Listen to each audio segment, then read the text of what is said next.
Swastiastu. Hello, ladies and gentlemen. First of all, I would like to thank God for His blessing and the lecturer for choosing me to deliver this message to you all. Today, I want to tell you about the change in current situations. The COVID-19 pandemic currently occurring should not only be interpreted as a negative impact, but as a millennial student must be able to take the positive influence of this condition.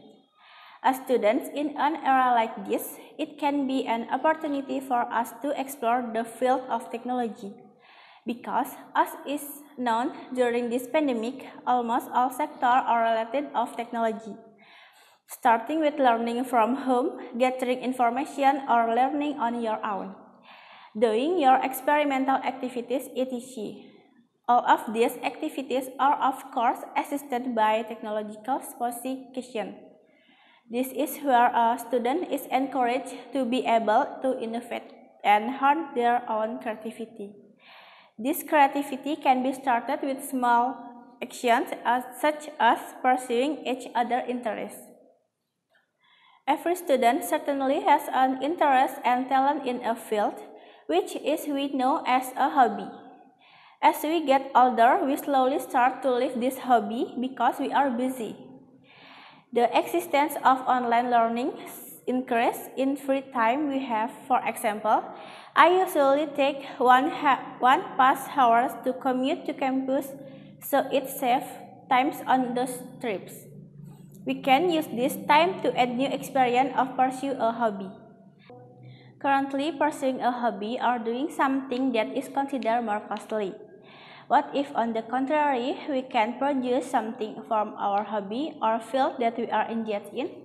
For example, with a hobby of cooking.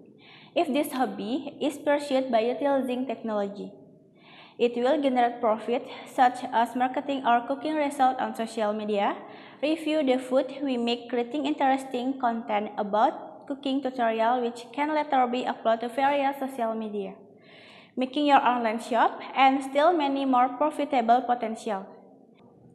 At first, I could only make home-cooked food.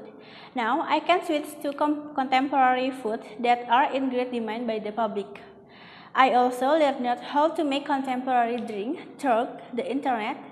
Then, I market it through social media. I do all that by taking advantage of the free time I made all the activities that are carried out online. Of course, it is not only beneficial for us but also useful for others. The availability of a lot of access to information with technological advance is certainly very helpful in our process of increasing insight and skill with our hobby. The learning process during the pandemic period was not only academic learning, but also non-academic learning, such as learning technology to access and use various social media platforms, art which was used in designing posts or info on social media, and designing packaging that we use, learning marketing how to introduce good product and reach target consumer, and economic on how to process owned capital and recording financial transactions.